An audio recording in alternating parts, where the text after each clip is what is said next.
Welcome to UberCube, the place we discuss all things discourse on powered vintage cube. This is your host, Anthony Adams, and I'm joined by Uber Bear, also known as Stu. And again, for the second week in a row, depending on when we release these, this is going to be a duo effort. Again, May, as with one of our previous recordings, if not our last recording, is at a convention. So it's just going to be an Anthony and I. So my kid's graduating and we're going to Alaska. So congrats. I got to knock out some June episodes because we do love our listeners and we want to make sure that you guys have coverage. That's and right. We're trying to count ahead and we're doing our best to pre-record. So some of our conversations may be a little bit dated. You know, Cube might not exist by the time we talk about this. I think that's a distinct impossibility. But there is a volcano that's supposed to erupt. So for me, Cube might I don't know not if you know exist. these. For me, yes, yes. I don't want to hurt your ego, but if you do get, become the victim Cube will continue. Cube will carry on. Do you think so? Yeah. Do you want to leave one of your house keys with me, just so I can go grab them? All of my house keys, yes. Yes. Leave them here. I'll go grab them. It's the room on the top left-hand corner. I know. Upstairs. Trust me. I know where it's at. It's by the office. Yep. There's a few things I know what happens in your house. Yeah. So we're going to talk about kind of like, this is an interesting conversation. There's always this weird fringe case conversation of it's them versus us. It does happen in our community, whether we like it or agree with it or you feel indifferent. And what I mean by that is Vintage Cube being the portal for all things Cube. And when you say, hey, do you guys want to play my Cube? Oh, is it Power Cube? And they're like, no, it's actually my Pauper Cube. What's that? Or I want to play my Peasant Cube by Sandwich, and you bust out the cards and go, well, this is not my taste. I'm so used to playing a Soul Ring in my Commander deck. Or all the things, right? And there's a little bit of like negative connotation, a little bit of pushback on both sides of the table. I want my cube to be independently different. I want to be the indie rock of cube. I want to be the air quotes, and I'm not, full disclosure, I'm not a huge fan of this, but the clown shoes idea of cube, sure, or the squeaking to the nose, or whatever you want to call it, right? Okay. I want to be the goofy cube on the other side of the table, and I want you to embrace my cube. I want you to love it. And you came from a legacy table, and you're going to sit down, and you're going to play my cube, and you're like, well, you've got a leatherback Bailoff. What is this? Look, no one is going to complain. They never will, because that isn't a powered vintage cube. That is true. So what we wanted to talk about is addressing that kind of idea of where these worlds can meet. And I am an owner of a powered vintage cube, as is our good friend Sandwich. It is one of the first cubes, that we built.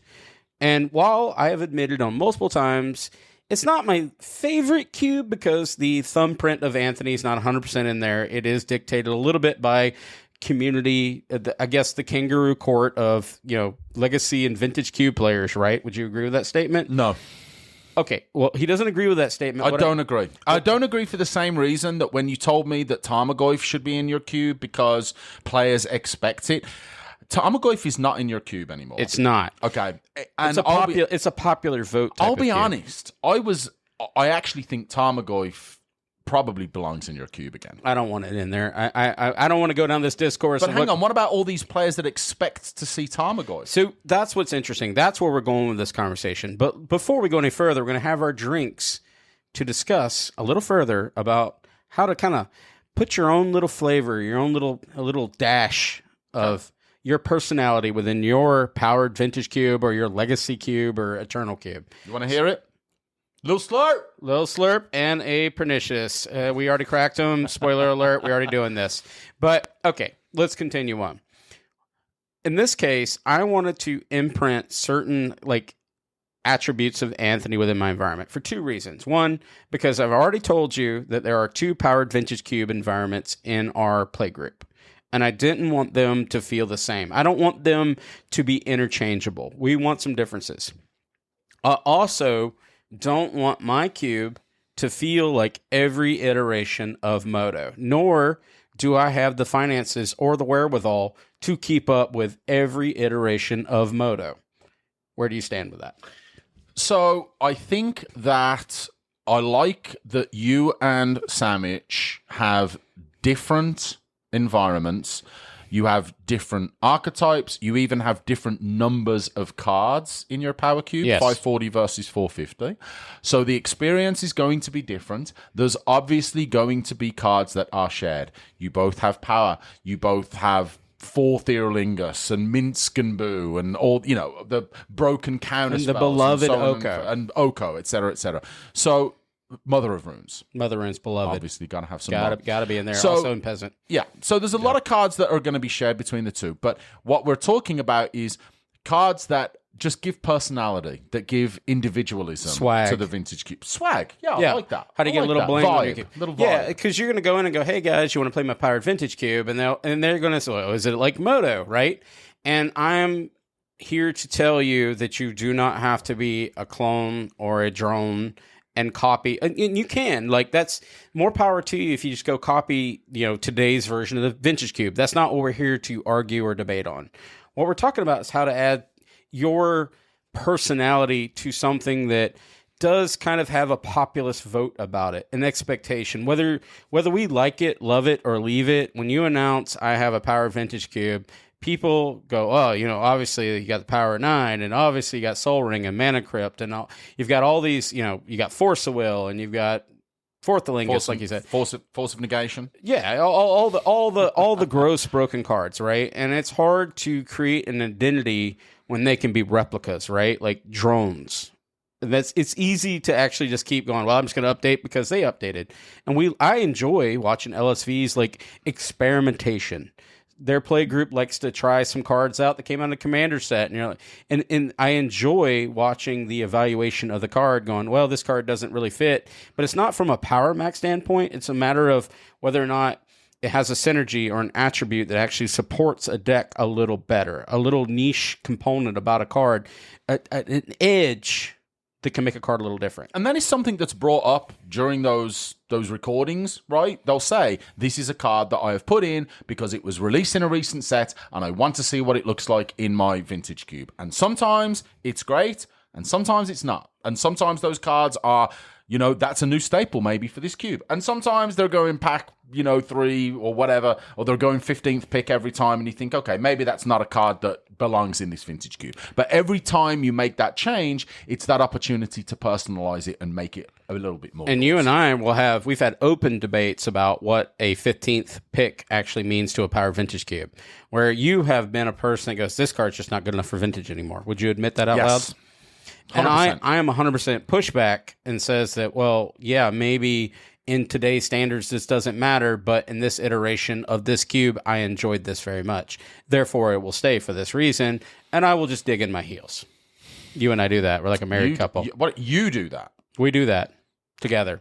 We have some great. I might do that. We have some great deliberations about that. That's fair. But we're going to talk about some cards that are kind of odd outliers that you can have in your cube. And we're going to kind of sweep through this, and a little weirder, a little goofier. And when you hear this, it might, if you're listening, you're like, okay, going back to that base of, you're looking at Mana Drain, right? And you're looking at the Power 9, and you're looking at all these like high velocity cards. Mm-hmm. And then we're going to name some of these, and you're going to be like, that does not belong in that cube. I'm going to be here to tell you that if you want this cube to remain yours and have your identity and your thumbprint, it's okay that it remains. Yes. And not to throw a spanner in the works, but I'm going to throw a spanner in the works because Anthony stated quite clearly that this was your Vintage Cube. This reflects you as a player, as a drafter, and the kind of Magic that you want to play. So, here's your first challenge, Anthony, for your Vintage Cube. Is this May's honorary curveball? No. Yes, absolutely it is. Where's Braids? Braids Cabal Minion? Yes. She's in here. You should probably look at the list. It's in the 3-drop section. You want to move on to the next question? Is she not in there? Oh my goodness! I made a mistake. She's supposed to be in here. Ding, ding, ding, ding. Oh, you shut up, boy! You think I didn't do my homework? You before apparently I asked you that studied my cube. I did. It's not Cabal Minion. You're talking about the new braids, right? No, I'm talking about OG braids. OG braids is kind of so okay. All right, I see where you're going. Listen, I see where you're going with the flavor. There's ways to make it work. Let's face it. What do we have there in the enchantment section? We have our good friend Bitter Blossom. Well, okay, so Bitter Blossom is a good card. Is it a great card? It's kind of it's already edging but out. My goodness, it works real nice with a Braids Cabal minion, and I'm kind of surprised. I don't have a stacks package in here anymore, which I've been considering. Then it cannot be called your cube. I know. I want it back. I want it back. I literally want Tangle Wire. I want Smokestack. I want Braids. Okay. The problem was with these. I'm waiting. And I'll give you a reason. Through the advent of the mass population of tokens that I bought into and followed the trail of for so long of adding new cards that goes make a 1/1 token. Yeah. Make this token. The rabbit, Jacked Rabbit. Yeah. All these cards. It devalued the stacks package as much as I want that package to continue to exist. And I can. I'll have to go back and rework and cut a bunch of the tokens because the tokens just made it null and void to a degree. It didn't matter as much. It shut them down. Using, like, say, Tangle Wire, for example. No one cares because you got Jacked Rabbit. Or Smokestack, sure. I got a Jacked Rabbit. You see the problem here? I feel like those are complementary pieces. They can be. They can also be like a total detriment to the person actually playing stacks. They can. It falls into this interesting...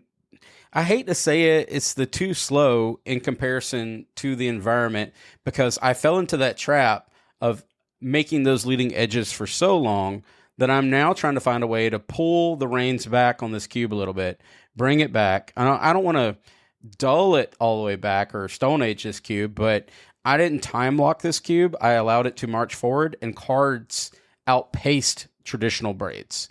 And I love Braids, and I would love to see that package back. And it hurt my heart the day I took that out, and it wasn't so long ago. So, as much as you want Braids to work, okay, because I agree. I like the stacks packages.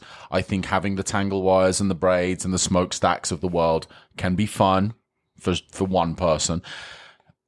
Are we just looking at a cube, and are we looking at an environment where it's just outgrown those cards? And even though you would love to have some of those pet cards of yesteryear that were very, very strong, if not staples in the vintage cube, that maybe even, and this is a little meta, this is a little bit outside of what we originally started talking about, but is there even a discussion for, as much as you might want to include those pet cards, inevitably, if you are going to, and I hate to say follow the trends, because ultimately it's just putting in the most powerful cards, which typically you are putting a lot of the most powerful cards in a vintage environment, that there just eventually is no space for them.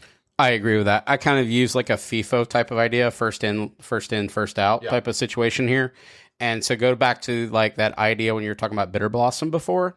Bitter Blossom, with a 540, I get the luxury of making cards last a little longer than what they would last, say, at a 360 or at a 450. That's where we have that divisiveness in our conversations between Chris and I, where he's like, this card's not good enough, right? I run both Armageddon and Ravages of War in my Power Vintage Cube. He's now trimmed down to 1.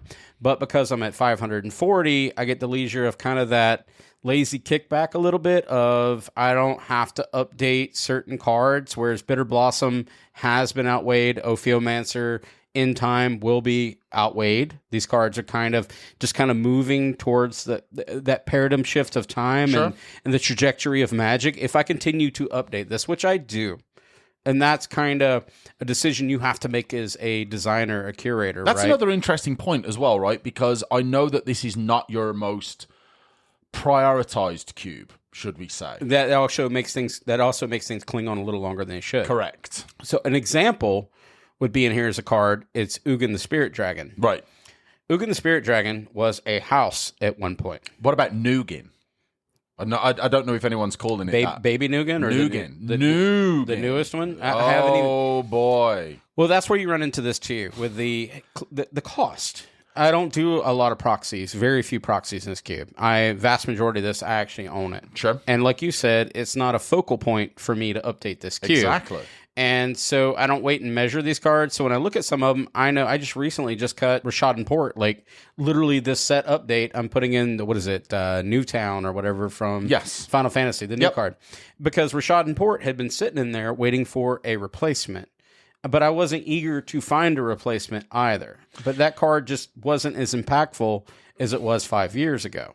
But I'm not in this race to update or to, I guess, decommission certain cards I just do it as something comes out and it feels natural to me. Are you maybe prioritizing significant archetype updates and additions? Because the reason why I ask that is because you have Nadu in here, as well as Springheart and Nantuko. That's a whole package.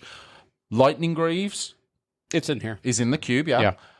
That was already in the cube. Yes. Right? So it was already there. Easy. It didn't take much to make that Didn't take update. much to add a new archetype. And that's a decision making kind of that weight and measure that I do when I'm doing these updates and changes.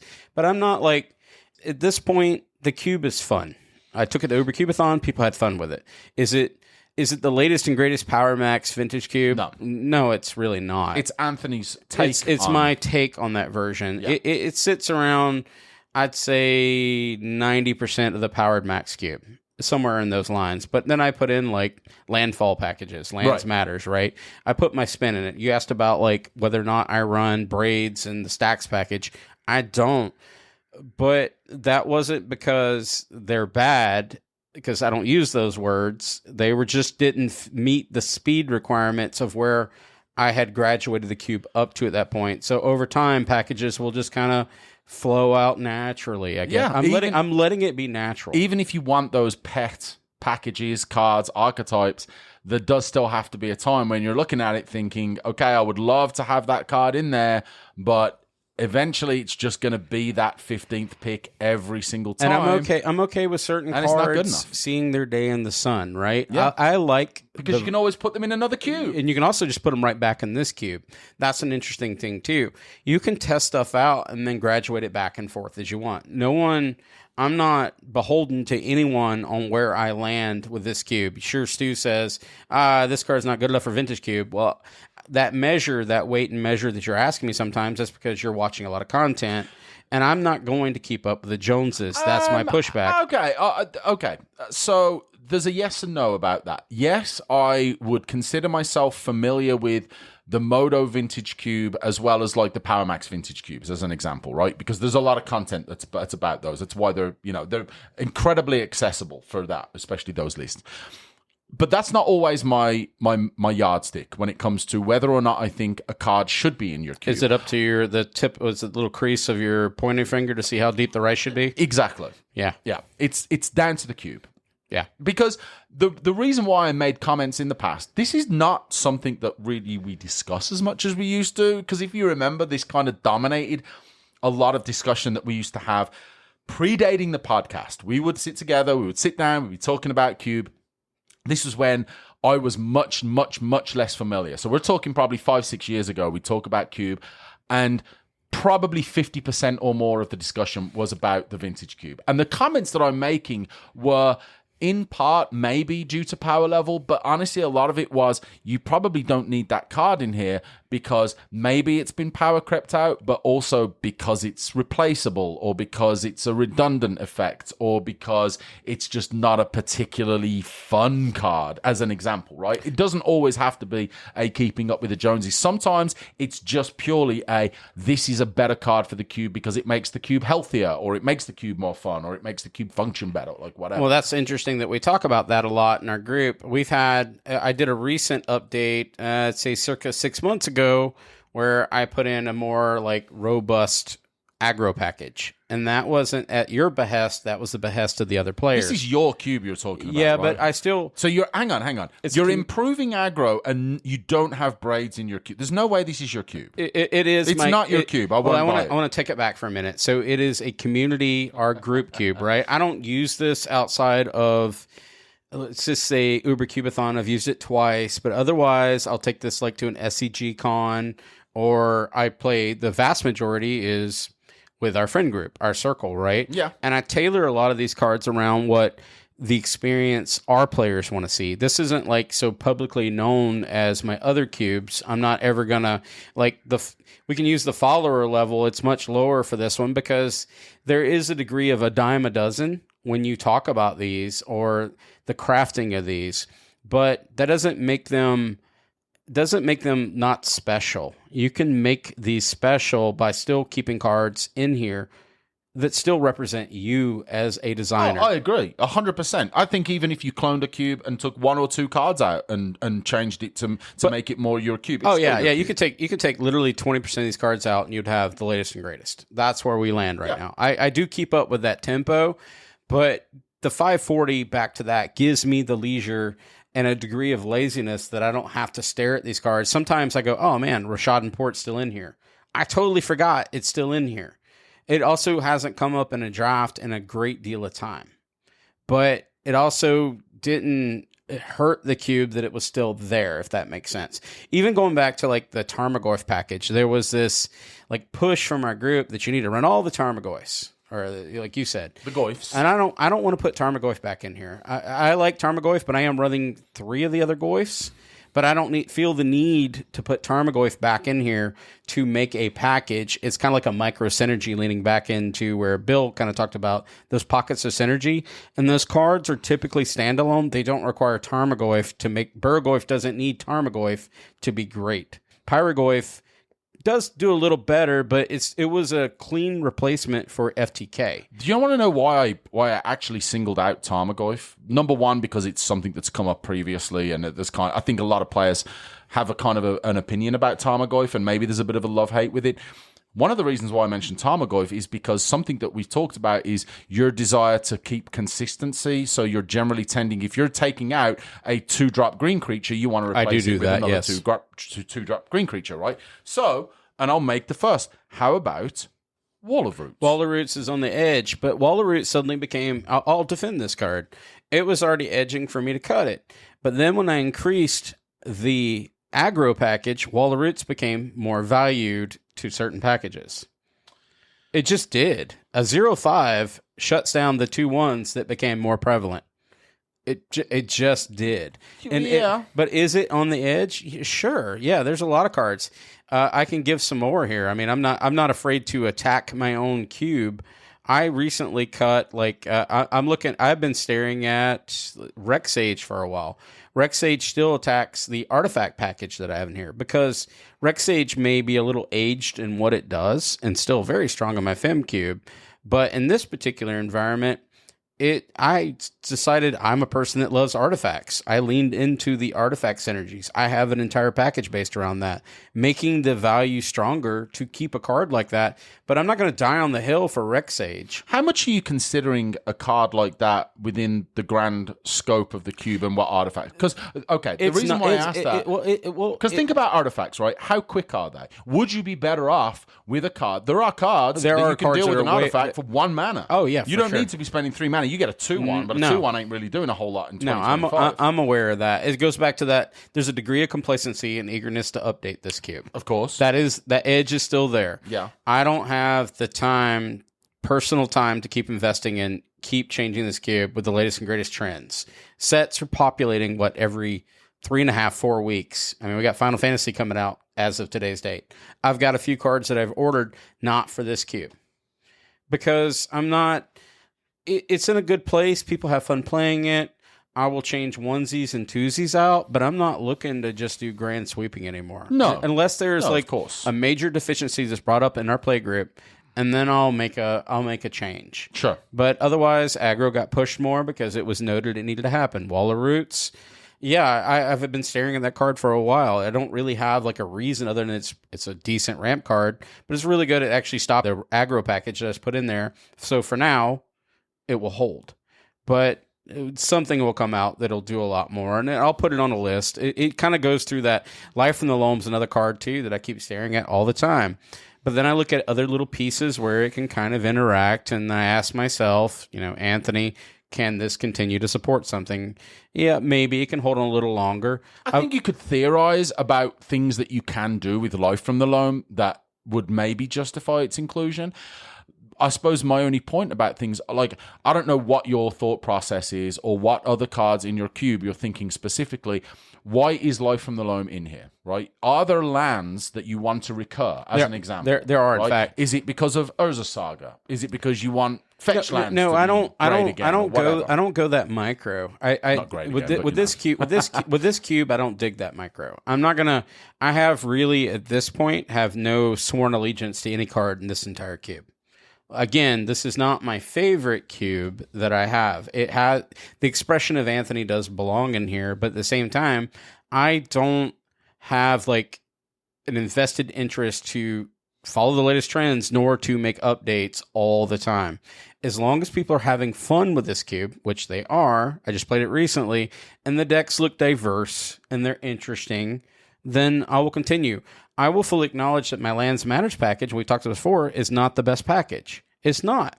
But when people win with it, the smile on their face, their grin is just super wide. And I can handle that, right? I can take that away as a W. 50-yard smile. Yeah, they're just smiling from ear to ear is what I was looking for. I couldn't find the words. Ear to ear. Ear to ear. But that's not always... Sure, I don't have to run it. I could edge that out and put in whatever Final Fantasy cards are coming out. And I'm sure there's some that are significantly better than what I'm running, like, say, Wall of Roots or Life in the Loam. But it's kind of a really combined idea of how much do I want this cube just to become, I guess, a popular vote cube, like where keeping up with the Joneses. I'm tracking everyone else. Feels samey. When you bust yours out or Chris busts his out, feels exactly the same. I don't want that experience. Now, certain players obviously won't enjoy that as much. They'll have critiques, and I will take that. And they're like, why is this card's not good enough for Powered Vintage Cube anymore? Well, sure. And then my response is always the same. I take checks. I take cash. I take debit.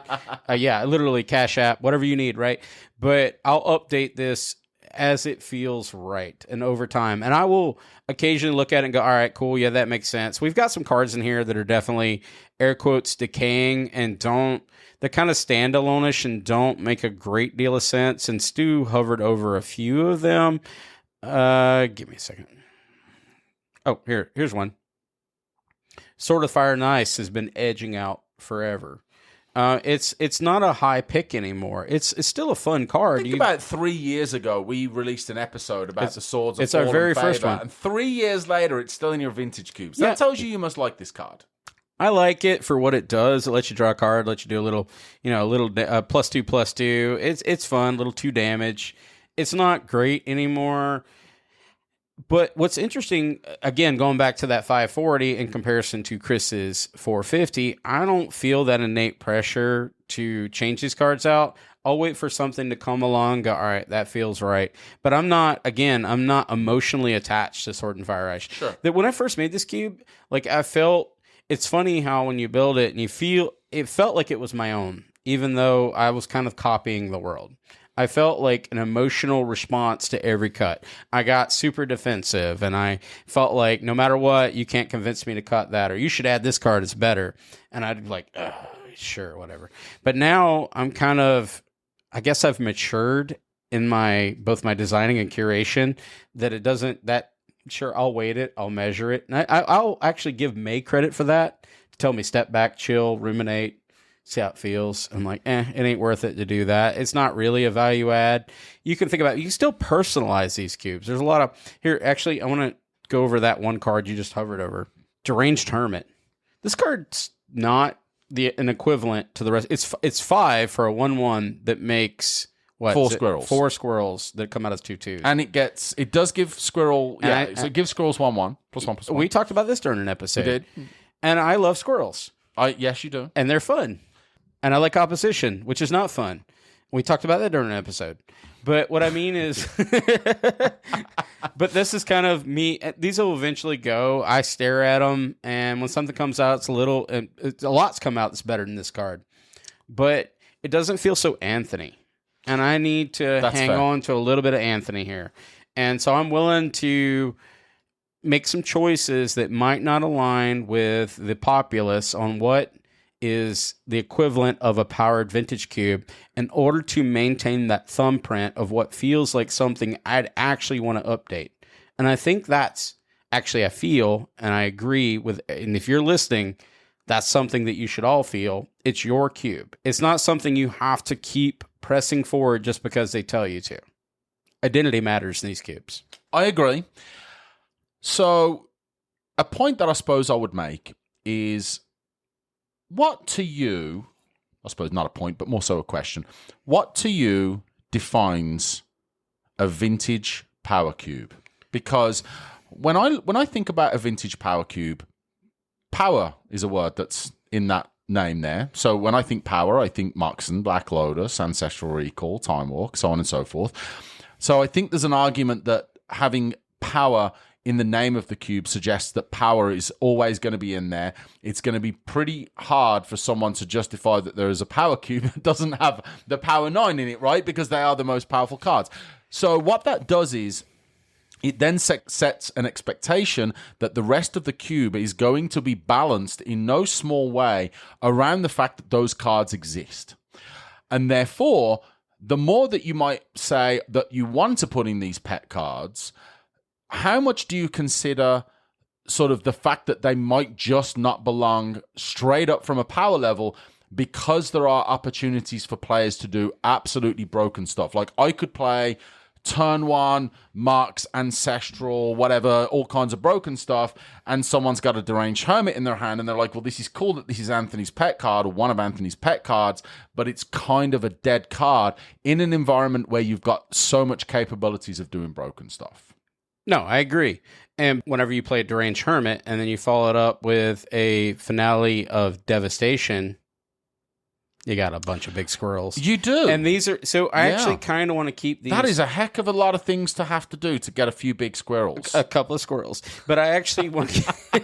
I want to keep... over time, these cards will kind of work their way out. And that's just going to happen through the natural progression. Of course. But as sets come out, I make a decision of whether or not this card's aged. So there's 2 squirrel makers in here. I have both of them. One will go... It'll just kind of fade away, kind of like Back to the Future in the photograph. And then over time, another one will fade. And that's just how it's going to work. And then opposition will actually fade out. And that's how I'm kind of doing this progressive change. I'm not like mass changing it because, say, Final Fantasy came out and there's 3 new green cards that came out and 1 blue card that came out. And I just got to slam them in to cut them. For now, I'm going to run Deep Forest Hermit and Deranged Hermit. And then in time... If another package, like a Nadu package, where I can just kind of break the symmetry of Color Pie and do all that, I'll do it. Like, I don't care anymore. But for now, let it lie. It doesn't hurt anything for it to be there. No one has to take this, but the people who take it, they remember it. They kill you with those squirrels. Those squirrels still do damage. They still mid-range deck and still win. Because not every deck is... This is a drafted environment. This is not a constructed environment. That's something that's always important here. While you have all this super powerful magic, you have interaction, you have stalls, hand stripping. You're doing your duresses and inquisitions while you're playing Deep Forest Hermit. You're doing all this. This is not Magical Christmas Land. These things don't always land. And you literally stick your squirrels and you beat them to death with squirrels, and that still matters to the person playing the game. Yes, I would definitely agree. Anytime you get to beat someone to death with squirrels, that's a story. Yeah, on paper. I can't honestly tell you the last time that anyone beat me to death with squirrels. I'm willing to do it if you let me draft it and do it.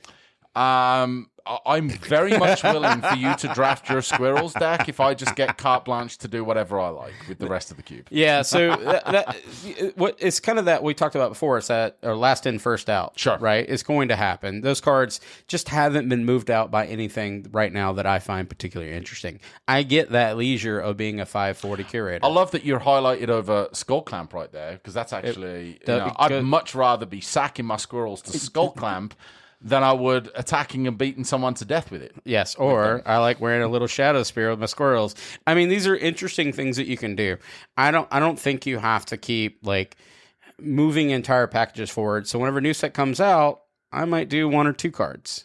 And this newest one, I think the only one I'm looking at right now, to be honest with you, is the Buster Sword. I think that might actually be interesting. That's a cool card. Yeah, I don't own one right now. I'm going to try to negotiate with Nathan. I think that would be fun in there.